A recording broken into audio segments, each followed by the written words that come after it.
गिरिचंद प्रजापति, प्रवक्ता नागरिक शास्त्र, नेहरू इंटर कॉलेज बनवाड़ी के नागरिक शास्त्र के कक्षा 12 के छात्र एवं छात्राओं को नागरिक शास्त्र पढ़ाने के लिए वीडियो लेकर उपस्थित हुआ हूँ।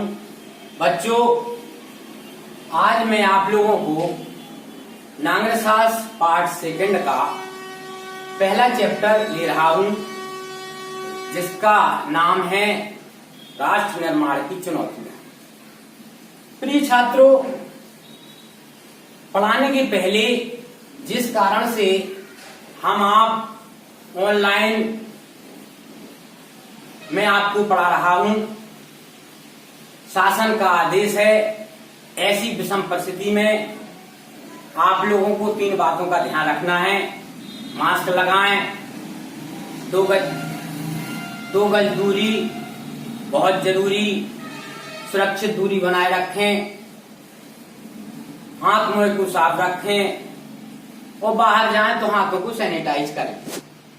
इन 3 बातों का ध्यान रखना है, क्योंकि आप जानते हैं कि कोरोना 19 वायरस द्वितीय चरण में चल रहा है, उसकी दूसरी लहर चल रही है। ऐसी विषम परिस्थितियों में इस बात का हमें विशेष ध्यान रखना है और इन बातों का विशेष ध्यान रखिएगा। प्रिय छात्रों, राष्ट्र निर्माण की चुनौतियां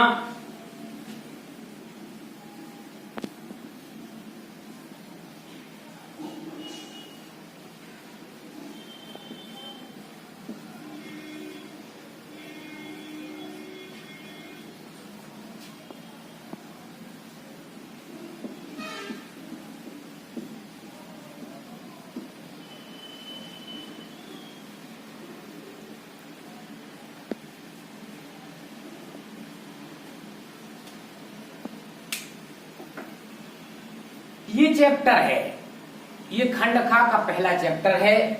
ये महत्वपूर्ण चैप्टर है। मैं आपको थोड़ा इसके पहले के बारे में बता दूं। हमारे देश को आजाद कराने के लिए हमारे देशभक्तों ने, हमारे महापुरुषों ने, हमारे देश के नेताओं ने कुर्बानियां दी, संघर्ष किया। इसके बाद वो पावन समय आया 15 अगस्त 1947, जब हमारा देश आजाद हो गया। तो आजाद होने के उपरांत हमारे देश के सामने बड़ी समस्याएं आई, चुनौतियां आई। मैं आपको इसके बारे में और थोड़ा बता दूं। स्वतंत्र भारत के प्रथम प्रधानमंत्री पंडित जवाहरलाल नेहरू ने 14-15 अगस्त 1947 की मध्य रात्रि में उन्होंने जो है संविधान सभा की विशेष सत्र को संबोधित किया। उसको कहा जाता है कि ट्रिस्ट विद डेस्टिनी, अर्थात भाग बधू से चिर प्रतीक्षित भेंट। यानी उनका जो भाषण था वो एक विशेष भाषण था। फिर उनके सामने जो है इस प्रकार की चुनौतियां आई। सबसे बड़ी चुनौती थी देश में क्षेत्रीय अखंडता को बनाए रखना। ये बहुत बड़ी चुनौती थी। राष्ट्रीय एकता एवं उसकी सुरक्षा का प्रश्न, ये सबसे बड़ी चुनौती थी हमारे देश के सामने। दूसरी चुनौती थी लोकतांत्रिक व्यवस्था का सफलतापूर्वक लागू करना, कि लोकतांत्रिक व्यवस्था को किस प्रकार से लागू किया जाए। तीसरी समस्या थी हमारे देश का आर्थिक विकास करना और देश की गरीबी को दूर करने का भरसक प्रयास करना। ये भी एक बहुत बड़ी चुनौती थी। शरणार्थियों के पुनर्वास की समस्या ये भी थी। उस समय जब हमारा देश आजाद नहीं हुआ था, उस समय जो है हमारा देश जो है छोटे छोटे राज्यों में बटा हुआ था। तो जिनको हम रजवाड़ा कहते थे, रियासत कहते थे, इनको भारत में विलय करना ये भी बहुत बड़ी दूसरे नंबर की चुनौती थी। तो देश की एकता अखंडता को कायम रखने के लिए, देश को सुरक्षित रखने के लिए हमारे नेताओं के सामने, हमारे प्रधानमंत्री पंडित जवाहरलाल नेहरू, सरदार वल्लभ भाई पटेल जैसे नेताओं के सामने बहुत बड़ी चुनौती थी कि हम देशी रियासतों का किस प्रकार से विलय करें। कुछ ऐसे राष्ट्र थे, कुछ ऐसे राजवासी थे, रियासत थी जो अपना स्वतंत्र अस्तित्व बनाए रखना चाहती थी। तो ऐसी विषम परिस्थितियों में अंतरिम सरकार के गृह मंत्री और उप प्रधानमंत्री सरदार वल्लभ भाई पटेल ने अपनी सूझबूझ के साथ, अपनी रणनीतिक कौशल के साथ इन रियासतों का विलय करवाया। कहीं पर जो है उनको केवल आवाहन किया तो उनका विलय हो गया, लेकिन कुछ अपना स्वतंत्र अस्तित्व बनाए रखना चाहते थे। तो पंडित नेहरू जी ने और सरदार वल्लभ भाई पटेल ने अपने सूझबूझ के साथ उनको जो है सैनिक शक्ति के द्वारा समझा बुझा करके और उनको जो है भारत में विलय करवाया। ये सरदार वल्लभ भाई पटेल का ये बड़ा साहस और धैर्य भरा काम है। बच्चों, इस अध्याय के अंतर्गत मैं कुछ महापुरुषों के बारे में थोड़ा आपको विस्तार से बता रहा हूं। सबसे पहले मैं आपको बता रहा हूं, इसके पहले मैं आपको ये चुनौतियां हैं। भारत की क्षेत्रीय अखंडता को बनाए रखना ये देश के सामने या नेताओं के सामने एक बहुत बड़ी समस्या थी कि किसी प्रकार का यानी देश की एकता अखंडता अक्षुण्ण बनी रहे हैं। ये जो है हमारा देश का किसी प्रकार से खंडन ना हो, राष्ट्रीय एकता हमेशा बरकरार रहे, देश हमेशा सुरक्षित रहे। दूसरी है लोकतांत्रिक व्यवस्था को सफलतापूर्वक लागू करना। लोकतांत्रिक व्यवस्था, इसका तात्पर्य यह है लोकतंत्र के तरीके के अनुसार जो है व्यवस्था होना चाहिए देश में। ये नेताओं के सामने एक बहुत बड़ी समस्या थी। तीसरा था आर्थिक विकास।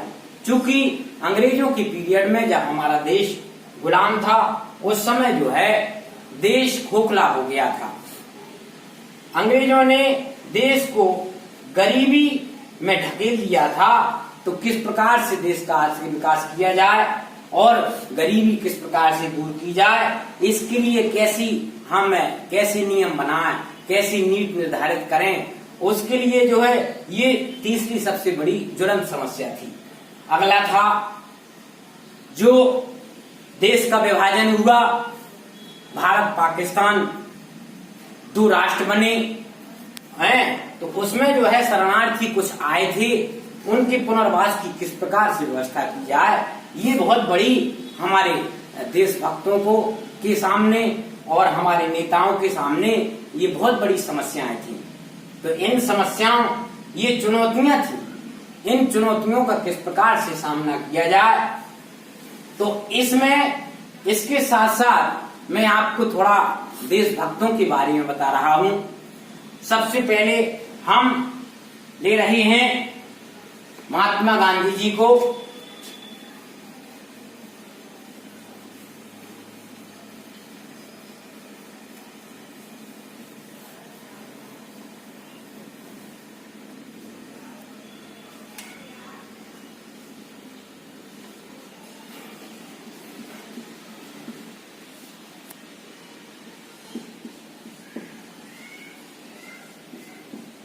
बच्चों,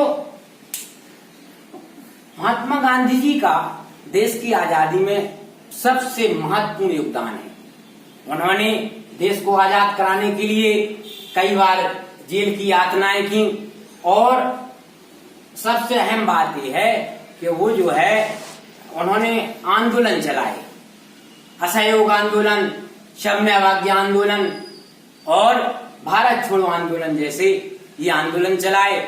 ये सत्य अहिंसा के पुजारी थे। इन्होंने हमेशा हिंदू मुस्लिम एकता पर बल दिया है और देश को आजाद कराया है। इसलिए पूरा राष्ट्र इनको जो है राष्ट्रपिता के नाम से संबोधित करता है। दूसरे हैं पंडित जवाहरलाल नेहरू। पंडित जवाहरलाल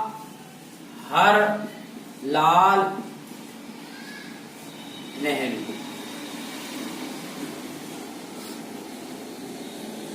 प्रिय छात्रों, ये स्वतंत्र भारत के प्रथम प्रधानमंत्री थे। इन्होंने 14-15 की मध्यरात्रि में संविधान सभा के एक विशेष सत्र को संबोधित किया, जिसको कहते हैं भाग बधू से चिर प्रतीक्षित भेंट, यानी इंग्लिश में कहा जाता है ट्रिस्ट विद डेस्टिनी। यानी इनका उस समय भाषण जो दिया आपने वो प्रभावित करने वाला था।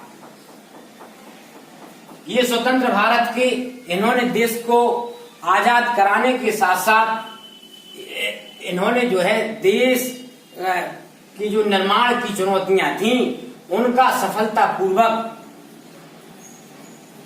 जो है वहन किया है। इन्होंने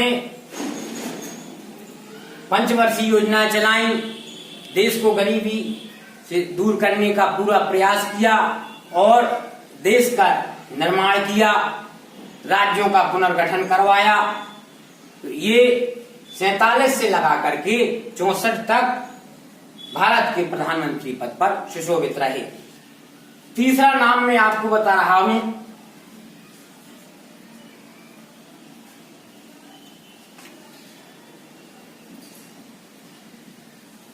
खान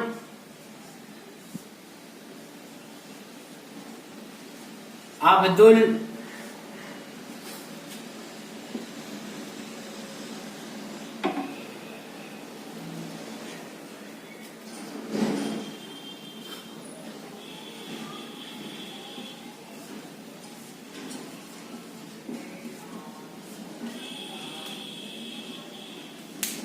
खान अब्दुल गफ्फार खां को सीमांत गांधी कहते हैं, क्योंकि ये जो है खान अब्दुल गफ्फार खां महात्मा गांधी के पद चिन्हों पर चलने वाले थे। ये द्विराष्ट्र सिद्धांत के प्रबल विरोधी थे। द्विराष्ट्र सिद्धांत का तात्पर्य है कि ये नहीं चाहते थे कि भारत और पाकिस्तान का जो है अलग अलग राष्ट्र बने। ये चाहते थे कि भारत, पूरा भारत एक ही रहे। ये जो है इसके द्विराष्ट्र सिद्धांत की प्रबल विरोधी थे। पश्चिमोत्तर सीमांत प्रांत के ये जो है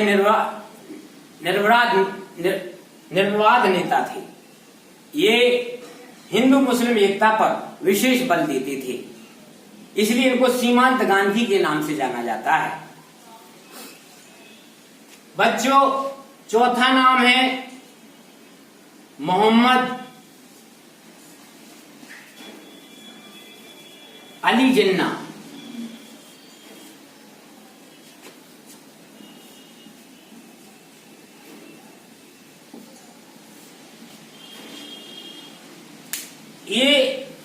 ये जो है मुस्लिम लीग के इन्होंने गठन किया था। ये हठ धर्मी थे, ये द्विराष्ट्र सिद्धांत के समर्थक थे। ये चाहते थे कि मुसलमानों का एक अलग देश बनना चाहिए। इन्होंने ही ये पाकिस्तान के निर्माता थे, इन्होंने हट की थी। ये जो है इन्होंने मुस्लिम लीग की नींव डाली थी, गठन किया था, और उसका जैसे ही गठन हुआ था तैसे ये जो है पाकिस्तान के ये अलग राष्ट्र का निर्माण चाहते थे। इसलिए ये द्विराष्ट्र सिद्धांत के प्रबल समर्थक थे। ये चाहते थे कि मुसलमानों का एक अलग राष्ट्र हो। मोहम्मद अली जिन्ना, इन्होंने जो है देसी रियासतों को और रजवाड़ों को प्रलोभन दिया कि आप पाकिस्तान में मिल जाइए। इसलिए इन्होंने पाकिस्तान के निर्माण में अहम भूमिका निभाई। अगला है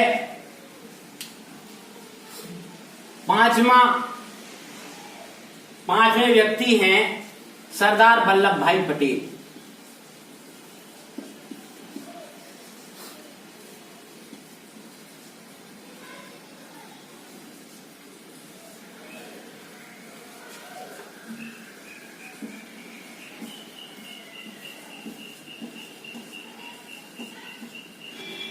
प्रिय छात्रों, सरदार वल्लभ भाई पटेल के बारे में बता दूं, ये लोह पुरुष थे। इन्होंने धैर्य और बड़े साहस के साथ देशी राष्ट्रों का भारत संघ में विलय करवाया। इसलिए इनका राष्ट्र निर्माण की चुनौती में महत्वपूर्ण योगदान है।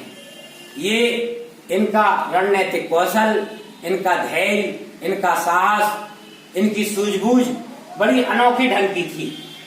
इस व्यक्ति ने देश को आजाद कराने में अपनी महत्वपूर्ण भूमिका निभाई है। ये जो है जितने राजवासी थे उनको भारत संघ में मिलाया और जो नहीं चाहते थे उनको सैनिक बल के माध्यम से भारत संघ में मिलाया। इन्होंने 565 देशी रियासतों का भारत संघ में विलय करवाया। कुछ ऐसी रियासतें थीं जैसे सब हैदराबाद, जूनागढ़ और जम्मू कश्मीर, इनको छोड़ करके बाकी सभी रियासतें भारत संघ में सम्मिलित हो गई और एक सहमति पत्र जिसको कहते हैं इंस्ट्रूमेंट ऑफ एक्सेशन, उसमें सहमति पत्र पर सभी शासकों ने, जो रियासत के शासक थे, उन्होंने हस्ताक्षर किए और स्वेच्छा से भारत संघ में ये सम्मिलित हो गए। मैं आपको बता दूं थोड़ा जूनागढ़ के बारे में। जूनागढ़ जो है गुजरात, जहां आजकल अपना प्रांत है, उसके नीचे कच्छ की खाड़ी में जूनागढ़ जो है एक एक एक रियासत थी। वहां का उस रियासत का शासक था महावत खां।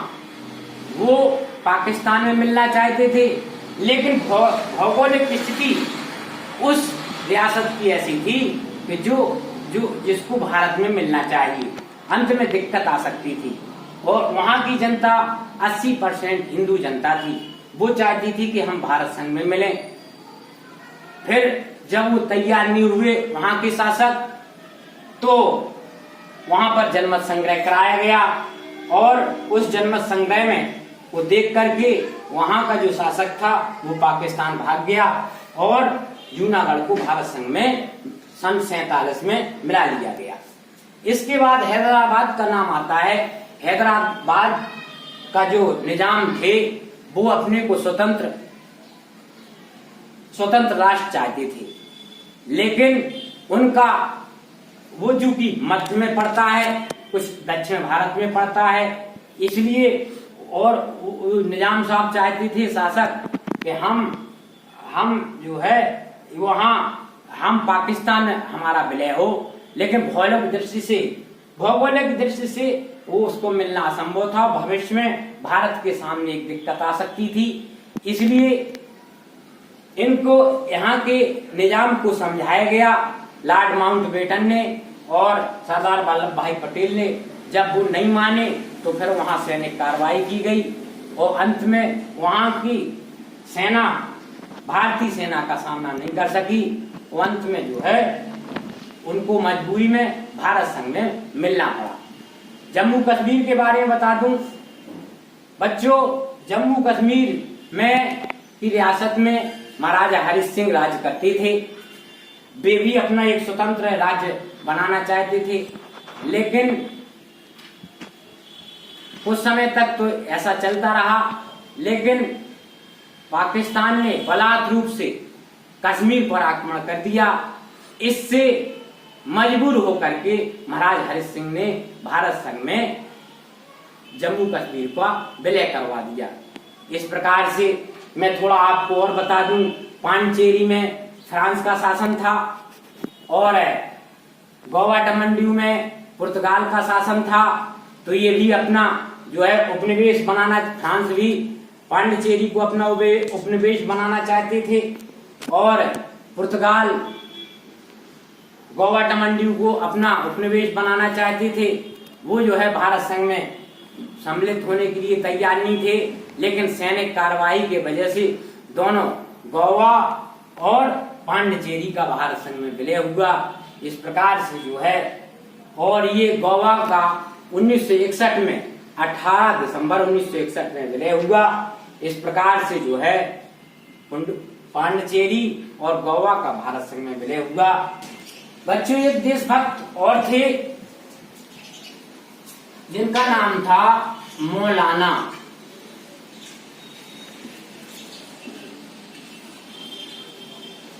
अबुल कलाम आजाद।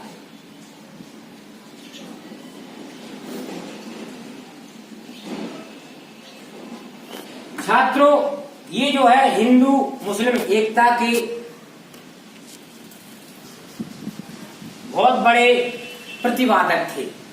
ये जो है चाहते थे, ये दो राष्ट्र सिद्धांत के विरोधी थे, प्रबल विरोधी थे। ये नहीं चाहते थे कि भारत और पाकिस्तान दो राष्ट्र बने। ये चाहते थे कि पूरा भारत एक रहे। लेकिन मोहम्मद अली जिन्ना की हठधर्मिता के कारण उन्होंने, ये पाकिस्तान के निर्माता हैं, और उस समय ये स्थिति थी कि जहां पर बहुसंख्यक मुसलमान हैं वहां पर जो है पाकिस्तान का निर्माण होना चाहिए। तो कुछ पूरब में थे मुसलमान बहुसंख्यक और कुछ पश्चिम में थे। तो इस प्रकार से जो है पाकिस्तान के दो टुकड़े हुए, एक पूर्वी पाकिस्तान और एक पश्चिमी पाकिस्तान। अंत में 1971 में पूर्वी पाकिस्तान बांग्लादेश बना। और ये व्यक्ति जो है ये चाहते थे कि हिंदू मुस्लिम एकता कायम रहे, और द्वैराष्ट्र सिद्धांत के ये प्रबल विरोधी थे।